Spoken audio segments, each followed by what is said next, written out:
오늘 우리에게 주신 하나님의 말씀은 로마서 1장 1절에서 7절입니다. 로마서 1장 1절에서 7절 말씀을 함께 읽겠습니다. 예수 그리스도의 종 바울은 사도로 부르심을 받아 하나님의 복음을 위하여 택정함을 입었으니 이 복음은 하나님이 선지자들을 통하여 그의 아들에 관하여 성경에 미리 약속하신 것이라. 그의 아들에 관하여 말하면 육신으로는 다윗의 혈통에서 나셨고 성결의 영으로는 죽은 자들 가운데서 부활하사 능력으로 하나님의 아들로 선포되셨으니 곧 우리 주 예수 그리스도시니라. 그로 말미암아 우리가 은혜와 사도의 직분을 받아 그의 이름을 위하여 모든 이방인 중에서 믿어 순종하게 하나니 너희도 그들 중에서 예수 그리스도의 것으로 부르심을 받은 자니라. 로마에서 하나님의 사랑하심을 받고 성도로 부르심을 받은 모든 자에게 하나님 우리 아버지와 주 예수 그리스도로부터 은혜와 평강이 있기를 원하노라. 아멘. 내가 존재하는 이유라는 제목으로 함께 오늘 은혜를 나누려고 합니다. 오늘 본문은 바울이 로마에 있는 교회를 향하여, 다시 말하면 로마에 있는 성도들을 향하여 기록하고 있는 편지의 글입니다. 다시 말해 이 로마서는 바울이 기록하였고 그 대상은 로마에 있는 교회, 로마에 있는 성도들이 그 대상이라는 겁니다. 바울은 이 로마에 얼마나 가고 싶어 했는지 모릅니다.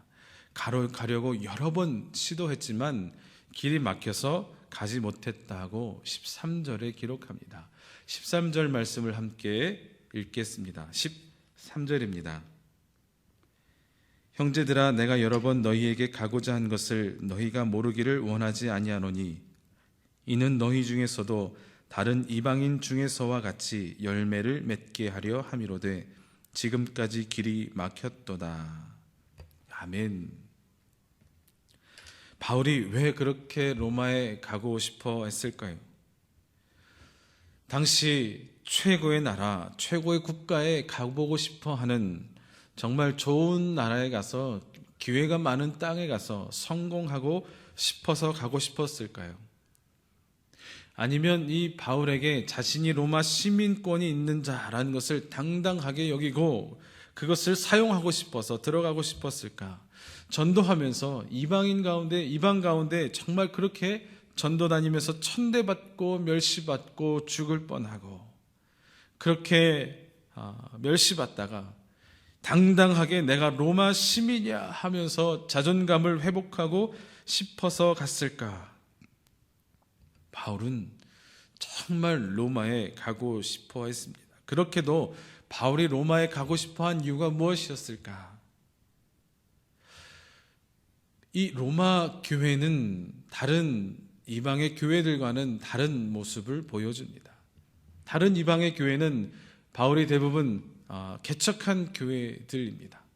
바울이 전도 여행을 하면서 한 사람, 두 사람을 만나고 그 사람을 통하여 그의 가정이 온 집안이 예수 그리스도로 인하여 구원받게 되고 그들을 통하여 교회가 세워지며 그 교회가 각 지역마다 세워지고 바울은 그 지역을 돌아다니며 그 교회를 세우고 믿음으로 신학적으로 넘어지지 아니하도록 그들을 돌보고 하였던 것을 우리는 잘 알 수 있습니다. 그런데 이 로마 교회는, 이 로마에 있는 성도들은 그렇지 않습니다.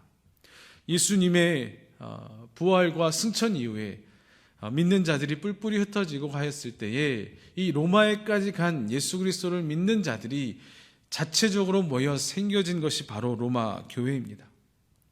그렇기 때문에 이들에게 필요한 것이 무엇인가? 바로 바른 신학적 관념과 이것을 정립하여 그들 신앙이 체계적으로 세워지는 것이었습니다. 다시 말해 목회자가 없는 교회였다는 것이죠.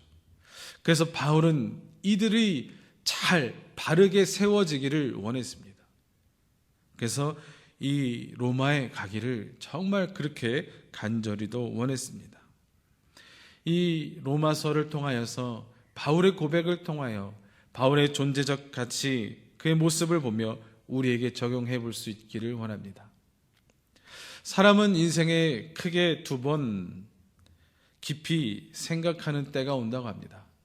자기가 어떠한 사람인지, 나는 무엇을 하는 사람인지, 나는 왜 태어났는지 자기 인생에 대하여 깊이 생각하는 때가 온다고 하는 것이죠. 그 한 번을 사춘기라고 하고 또 그 한 번을 갱년기라고 합니다. 요즘에 사춘기가 중학생에서 이제 초등학생까지로 내려갔다라고 합니다. 이젠 초등학교 한 4학년, 5학년, 6학년만 되어도 사춘기를 겪는다고 합니다. 사춘기가 되면 이제 스스로 판단하려고 합니다. 그렇기 때문에 누구에게 명령을 받거나 아니면 지금까지 잘 해오던 일인데 내가 지금 계속 해야 하는 일들에 대해서 내가 왜 이 일을 해야 하지라고 생각하고 또 그렇게 묻게 됩니다. 교회에서도 제가 중등부를 맡아 한 3년 동안 사역할 때 보면 처음에는 말을 잘 듣던 아이들도 사춘기 때가 되면 목사님 제가 왜 해야 되죠? 제가 왜 해야 되죠? 저 앞에 나가기 싫은데요. 저는 율동하기, 워십댄스 하기 싫은데요. 제가 왜 나가서 해야 되죠? 왜 해야 되는지 이유를 좀 알려주세요. 이렇게 이야기하는 학생들이 참 많습니다.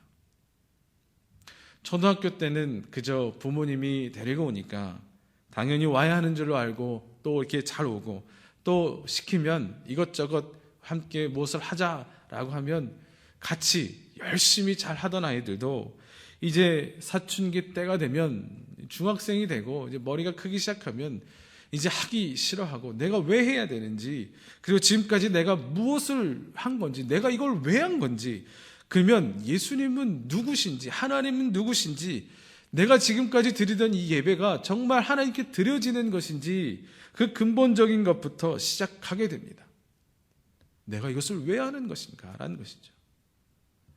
그래서 정말 어렸을 때는 활발하게 교회에서 활동하던 아이들도 중학생이 되면서부터는 예배도 자꾸 빠지려 하기도 하고 선생님 말씀도 잘 들으려 하지도 않고 하나님이 어딨냐, 예수님이 어딨냐 하는 원론적인 이야기를 많이 묻곤 합니다. 왜 그렇죠? 이제 자기 자신이 스스로 이것이 왜 이렇게 일어났는가, 내 인생 가운데 이것이 무엇인가를 생각하기 시작한 겁니다. 지금까지 예수님을 믿는다고 하면서 내가 교회 다녔는데 지금까지 내가 믿는다고 했던 것이 무엇인지를 처음부터 다시 생각하고 고민한다는 겁니다. 그렇게 자기 인생에 대해서 깊이 생각하는 때가 되면 자기 자신의 존재 의미, 이유에 대해서 생각을 하게 됩니다. 그때 많이 하는 생각이 나는 왜 태어났을까라는 겁니다.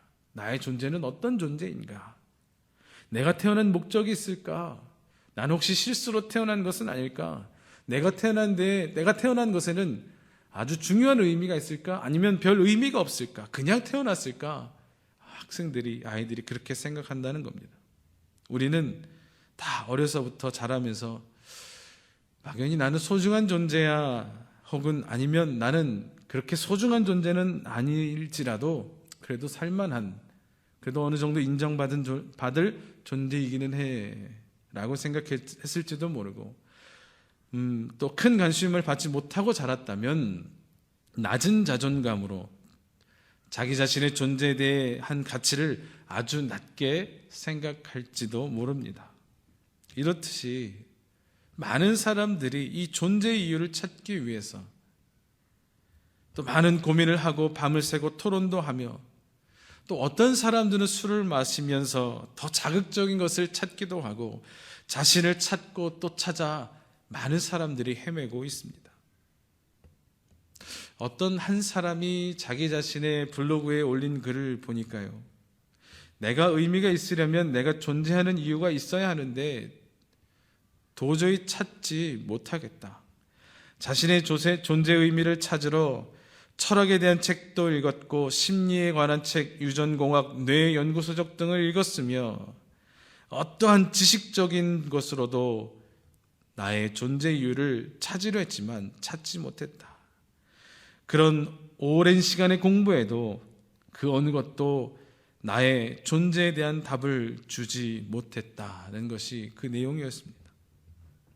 정말 많은 사람들이 자기 자신의 존재의 의미에 대해서 이것을 찾기 위해 힘들어하고 또 고민합니다. 나는 왜 존재할까? 나는 왜 이 세상에 태어났을까? 자기 자신에 대한 존재의 값어치를 느끼지 못한다면 외부에 오는 어떤 고통에, 외부의 어떤 조건에 의해서 좋다가도 나쁘다가도 아주 삶을 포기해버리는 일까지 생겨버리고 맙니다. 아니, 포기하려고 하는 일들이 벌어집니다. 2012년 4월 어떤 한 학생이 아침 7시 58분에 집을 나섰다가 1분 뒤에 다시 집으로 돌아온 뒤 아침 8시 8분쯤 자신이 사는 아파트 1층에서 20층까지 엘리베이터를 타고 올라갔습니다. 8시 12분께는 친구들에게 늦어서 학교에 못 간다는 문자를 보냈고 8시 54분께는 자신을 괴롭히던 같은 반 학생에게 문자를 남겼습니다. 그 문자의 내용은 장례식에 오면 가만히 있지 않겠다라는 내용입니다. 그동안 폭력에 시달렸던 이 학생의 분노가 그대로 묻어나는 것이었습니다. 그리고 나서 30여 분 뒤 이 학생은 20층에서 떨어져 투신 자살했습니다. 엘리베이터 20층 단추를 누른 때부터 1시간 20여 분 동안 아파트 20층에서 이 학생은 무척 갈등하며 머물렀던 것으로 추정됩니다. 이 학생의 아버지는 학교에 간다더니만 집으로 곧바로 들어와 화장실에서 손을 씻고 집을 나갔다. 그것이 마지막 모습이었다니 라고 하며 오열했다고 합니다. 왜 이 학생이 투신했을까? 자신의 존재 가치가 별 볼 일 없다 느꼈기 때문입니다. 폭력으로 인하여서 자기 존재에 대한 가치 상실이 나타내었기, 그것이 이루어졌기 때문입니다. 존재의 의미와 가치를 찾으려면 중요한 것은 그 존재의 의미와 가치를 부여해 줄 대상이 필요한데 지금 이 학생이 그것이 없었다는 겁니다.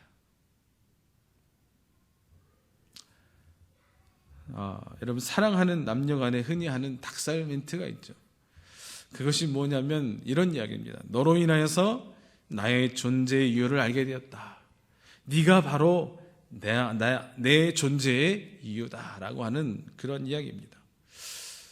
언제 해보았는지 또 닭살 돋는 그런 멘트이기도 합니다. 무슨 이야기냐? 당신으로 인하여서 내가 존재하는 이유를, 나의 존재 가치를 깨닫게 되었다라고 하는 겁니다. 자기 자신의 존재의 이유는 그 대상을 찾지 않고 혼자서 그 모든 것을 다 해결하고 찾아보려 하면 찾을 수가 없습니다. 그럼에도 끝까지 그 길을 가는, 자기 자신이 홀로 그것을 찾아내려고 하는 어리석은 길을 가고 있는 사람들이 얼마나 많은지 모릅니다. 다시 말해서 전혀 모르는 곳에 가서 표지판도 없는 그런 길을 가면서 길을 헤맬 때에, 아니 바닷길을 가고 있을 때에 등대와 같이 무언가가 기준이 되어 서 있다면, 나를 비춰주고 있다면, 나의 길을 비춰주고 있다면 길을 알 수 있을 텐데 그런 것은 보지도 아니하고 도움을 받으려 하지도 않고 굳이 혼자서 끝까지 알아내겠다고 하는 것과 같은 의미의 맥락으로 우리는 이것을 알고 볼 수 있습니다. 여러분, 제가 지금 들고 있는 이것이 무엇인지 아십니까? 이것은 포인터입니다. 포인터. 파워포인트를 화면을 한 장씩 넘길 때 사용하는 포인터입니다. 그런데 이 포인터가 컴퓨터 없이 세상에 이것만 있다면 무슨 소용이 있겠습니까? 라는 겁니다. 아니면 이것이 상점에서, 마켓에서, 창고에서 10년, 20년 팔리지 않고 그대로 처박혀 있다면 이것 자체가 무슨 존재의 이유가 되냐는 말입니다. 아니, 이것을 사용할 사람이 없다라면 이것이 무슨 존재의 이유가 있다는 것일까요? 지금 들고 있는 이 포인터의 존재의 이유, 만들어진 목적을 알기 위해서는 만든 자의 사용 설명서가 필요하지 않겠습니까? 특히 잘 사용하기 위해서는, 목적과 함께 이것을 잘 사용하기 위해서는, 아니 이것보다 훨씬 더 복잡한 것이라면 당연히 이것에 대한, 이 물건에 대한 사용 설명서가 필요할 겁니다. 그래야 만들어진 목적대로 잘 사용할 수 있을 겁니다. 세상의 학식이, 지식이 높다고 하는 사람들은 인간의 존재의 목적을 찾기 위해서 자기 자신의 지식으로만 찾으려 해서 찾지 못하는 일들이 얼마나 많은지 모릅니다. 나의 존재의 의미를 찾으려면 존재의 의미와 가치를 부여해 줄 대상이 필요하다고 했습니다. 우리의 존재의 의미와 가치를 부여해 주는 것은 바로 우리를 창조하신 창조주 하나님이십니다. 이 포인터를 만든 사람이 있듯이 우리도 우리를 만드신 이가 있다는 겁니다. 바로 창조주 하나님이신데 그 하나님에 대해 알고 그 하나님의 대상, 우리를 인정하시고 우리를 사랑하시고 우리를 만드신 그분에 대하여 아는 것이, 우리의 의미와 가치를 부여해 줄 대상이신 하나님을 알고 그분을 만나는 것이 우리에게 꼭 필요한 일이라는 것이죠. 왜? 우리의 존재 가치와 이유를 알기 위해서 말입니다. 그분은 우리를 만드신 분이십니다. 그분은 우리가 왜 만들어졌는가, 왜 이 땅에 태어났는가 만드신 분이야말로 그 이유를 알고 계십니다. 우리가 하나님을 만나야 하는 이유, 그분을 바라보아야 하는 이유가 바로 여기에 있습니다. 그렇다면 우리가 하나님 안에서 나의 존재 이유를 알기 위해서는 첫 번째로 나의 소속을 알아야 합니다. 1절 함께 읽겠습니다. 예수 그리스도의 종 바울은 사도로 부르심을 받아 하나님의 복음을 위하여 택정함을 입었으니. 소속감이라는 것이 삶 속에 얼마나 중요한지 여러분 말 안 해도 여러분 잘 아실 겁니다. 나 바울은 예수 그리스도의 종이라고 지금 소개하며 이야기하고 있습니다. 이 말은 나는 그리스도의 것이라는 말입니다. 나는 예수 그리스도의 소유이다. 나의 소속은, 나의 주인은 예수 그리스도이다 라는 말입니다. 다시 말하면 나의 소속은 마귀가 아니라, 사탄이 아니라 그리스도이다 라는 것을 이야기하고 있는 겁니다. 소속이 어디에 있는가가 매우 중요합니다. 나의 존재 가치를 만들어줄 대상이 누구인가, 그 대상이 분명해야 하는데 그 대상이 바로 그리스도, 예수라는 겁니다. 나는 예수 그리스도의 것입니다. 다시 말하면 나는 마귀의 것이 아닙니다. 나는 예수 그리스도의 것입니다. 왜 이것을 분명히 하고 있는가? 우리는 예수 그리스도를 알기 전에, 예수 그리스도를 믿기 전에, 그분을 받아들이기 전에는 우리는 마귀의 소속이라는 겁니다. 사단의 소속이라는 겁니다. 죽을 수밖에 없는, 멸망할 수밖에 없는 소속에 있는 자가 바로 우리라는 것이죠.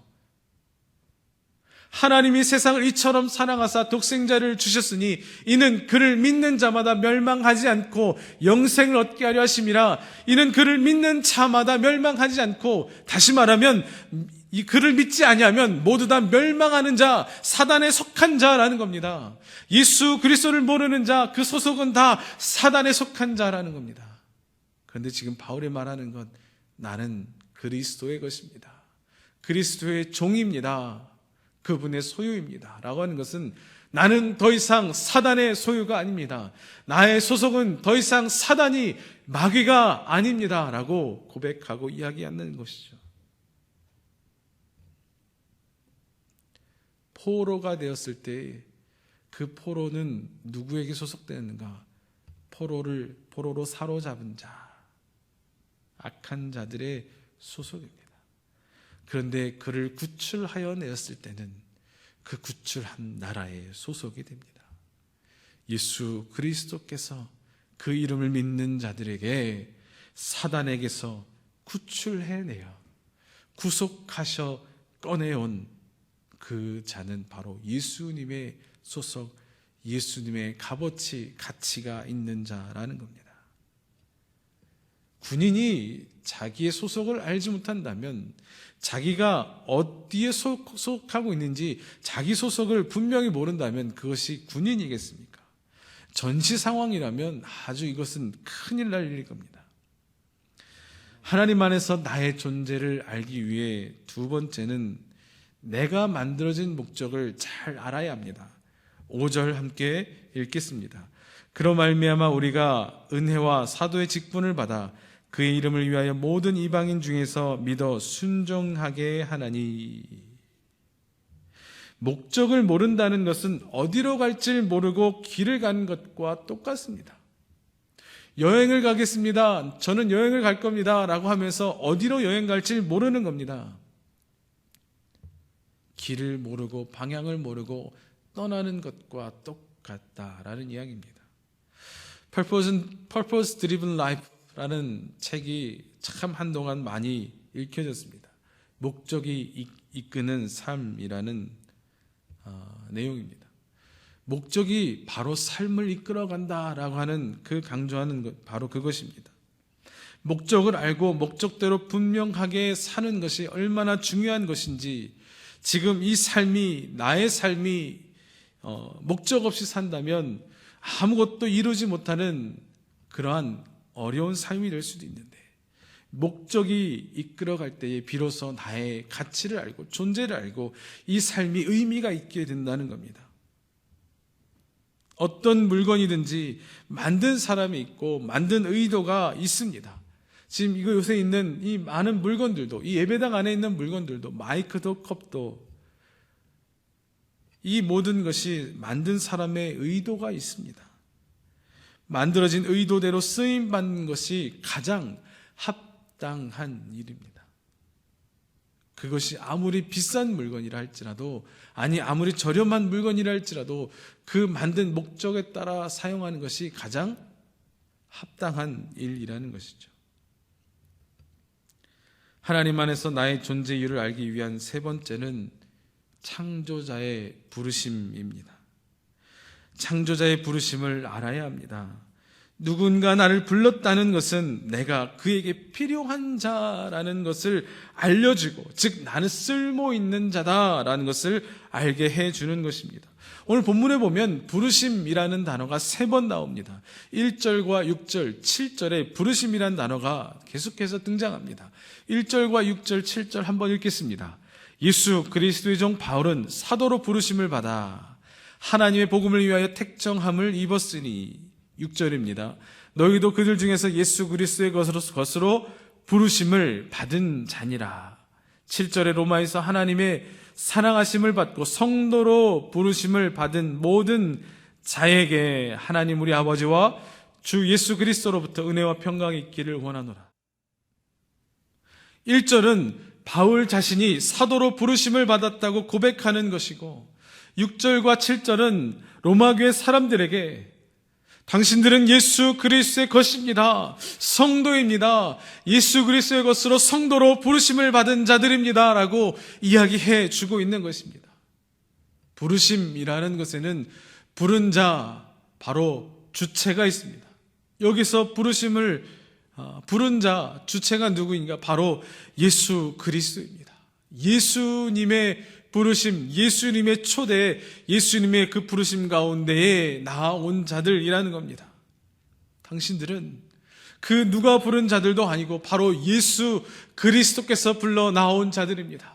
당신들은 이제 사단에 속한 자들이 아니라 하나님께, 예수 그리스도께 속한 자들입니다 라고 말하고 있는 겁니다. 그러면 부르셨는데 왜 부르셨는가? 무엇을 주시기 위해 불렀는가? 아니면 무엇을 맡기기 위해 부르셨는가? 부르심을 받은 자들, 예수 그리스도께 부르심을 받고 응하여 순종하여 온 자들에게 주시는 사명이 있습니다.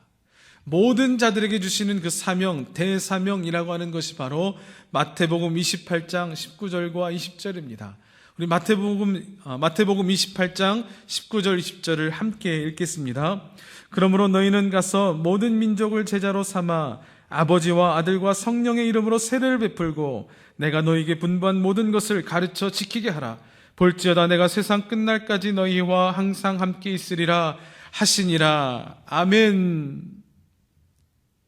나는 어떠한 부르심을 받았는가? 예수 그리스도를 영접한 자 모두 주님의 이 부르심 앞에 서 있습니다. 2000년 전 제자들에게만 주신 사명이 아니라 지금 예수 그리스도를 믿고 따르는 모든 자들에게 주시는 주님의 사명, 주님이 주신 맡긴 일입니다. 여러분, 부르심이 있다는 것은, 사명이 있다는 것은 그 사명을 해야 할 가치가 있다는 겁니다. 사명을 통해서 내가 어떤 사람인가, 내가 무엇을 해야 되는 사람인가, 나의 존재가 어떠한가를 알게 된다는 겁니다. 내가 존재하는 이유, 가치, 온 천지를 만드신 하나님이 부여해 주신, 하나님이 우리에게 허락하신 이유이며 가치입니다. 나는 사탄이 아니라 예수 그리스도께 속한 자입니다. 나는 더 이상 악에 속한 자가 아니라 예수 그리스도 그 선함에 속한 자라는 겁니다. 사명이 있는 자이며 목적이 있는 자이며 창조주의 부르심을 받은 그 존재라는 것이죠. 사단이 계속해서 우리를 넘어지게 합니다. 너는 쓸데없는 자야, 너는 쓸모없는 자야 속이지만 그렇지 않습니다. 하나님이 부르셨습니다. 그 하나님의 능력으로 우리를 이끄셨습니다. 예수 그리스도를 보내어 우리를 살리셨습니다. 예수 그리스도를 통하여 우리를 살게 하신 그 가치, 예수님의 십자가 가치가 바로 우리 존재의 가치입니다. 그 우리 존재의 가치를, 나의 존재의 가치를 깨닫고 이 한 주간 살아가며 넘어지지 아니하고 승리하며 살 수 있는 우리 모두가 되기를 간절히 소원합니다. 기도합니다. 아버지 하나님, 감사합니다. 내가 왜 존재합니까? 내가 존재하는 이유는 무엇입니까? 세상은 계속해서 존재 이유와 가치를 세상 가운데 찾게 하려고, 그리고 세상 가운데 찾다가 찾지 못하고 쓸모없는 사람처럼, 쓸데없는 존재의 가치처럼 느끼게 만드는 하나님 사단의 전략과 괴계가 우리 가운데 있음을 고백합니다. 주여, 인도하시고 도와주옵소서. 그 가운데 넘어지지 않게 하시며 빠져들지 않게 하시며 말씀 안에, 주님 안에서 우리의 존재 가치를 바로 깨달아 살아갈 수 있도록 은혜 베풀어 주옵소서. 우리의 존재 가치는 바로 주님이십니다. 나를 창조하신 하나님에게 있습니다. 그것을 오늘 다시 한번 깨달아 나의 소속은 어디인가, 나의 목적은 어디에 있는가, 나를 부르신 이가 누구인가. 하나님, 그 하나님께서 나를 오늘도 부르셨고 나의 소속은 주께 있으며 주의 부르심, 주의 사명 가운데 오늘 나의 삶의 목적이 있음을 깨닫게 하여 주옵소서. 감사함 예수님의 이름으로 기도드립니다. 아멘.